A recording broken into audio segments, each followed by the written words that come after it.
Hello and welcome to another episode of This, That, and the Other. I have my notes together and I'm going to go ahead and conclude the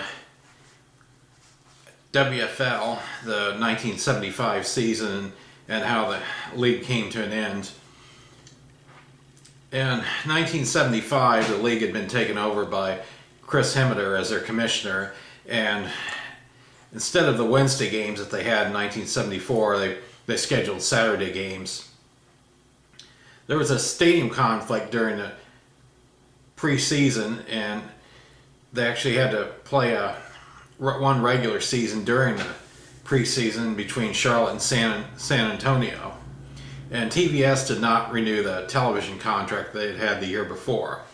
They came up with an idea where they were going to have the linebackers wear red pants, the running backs wear green, the receivers orange, defensive backs yellow, offensive linemen white, and the defensive lineman black.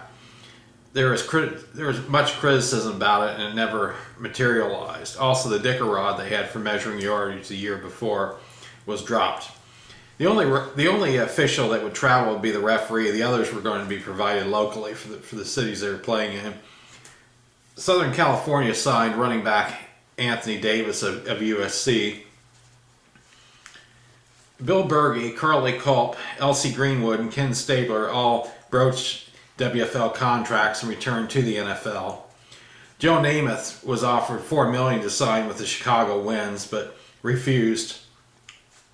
The owners in 1975 were Fred Weil of Birmingham, Bell of Charlotte, Eugene Polano of Chicago, jewelry manufacturer Edward Sultan Jr. of Hawaii, land developer Earl Knabb of Jacksonville, Bassett of Memphis, Basacco of Philadelphia, attorney Richard C. Bayless of Portland, financial consultant Norm Bevan of San Antonio, oil and gas executive John B. Atkins Jr. of Shreveport, and former Hawaii part owner Sam Battistoni of Southern California.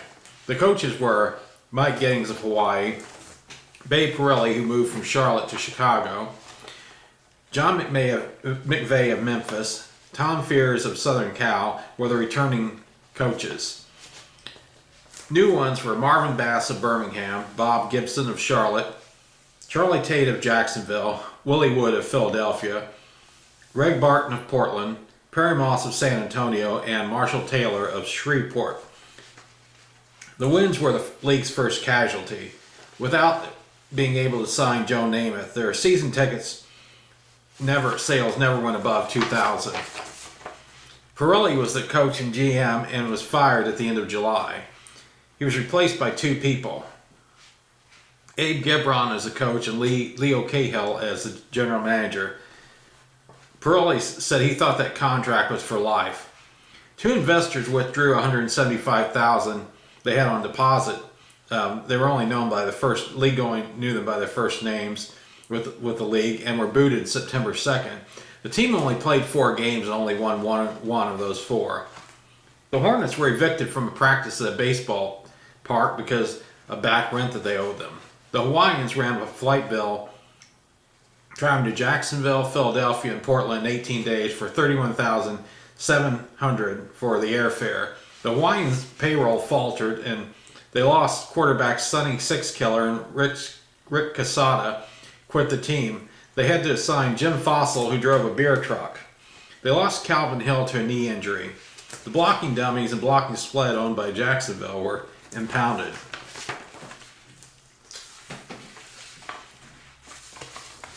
Basacco moved the game from JFK Stadium to Franklin Field, and the average attendance dipped to 3,222.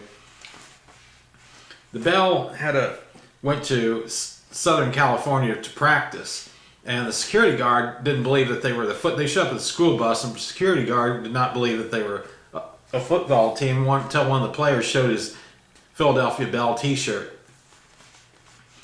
They played a wild game that went on for 3 hours and 32 minutes, and the Southern Cal won 58-39. It ended at 1:30 a.m., and before the game even ended in Philadelphia area, the station had already signed off and played the national anthem while the game was still going on. Portland fell into some hard times. The league assessed the other 9, $300,000 to keep the team going.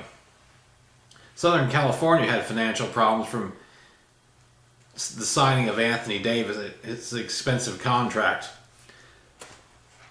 Southern Cal lost Daryl LaMonica to an injury, and Pat Hayden he left for England to pursue studies, being a Rhodes Scholar. Birmingham and Memphis exceeded 20,000 in attendance, and those were the 2 healthy teams in the league.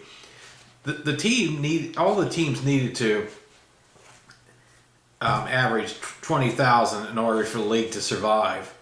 The league died October 22nd, 1975. Chris Hemmeter had said if they could have been successful for 2 more years, the league might have made it. He said their plan worked.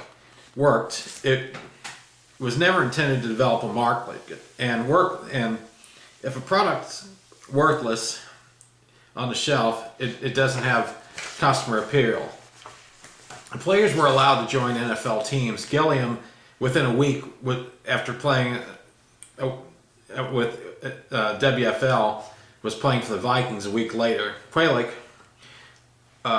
went to Oakland, and he played 6 NFL games after playing 11 in the WFL. The next season, Larry Zonka went to the Giants, Jim Kick went to Denver, and Paul Warfield went to Cleveland. Calvin Hill went to Washington. 3 players that had never played in the NFL went into the NFL. Wide receiver J.K. McKay of Tampa Bay, punters Danny White of Dallas, and Rusty Jackson of the Los Angeles Rams. Now that's basically the story of the WFL and its demise. Thanks for watching.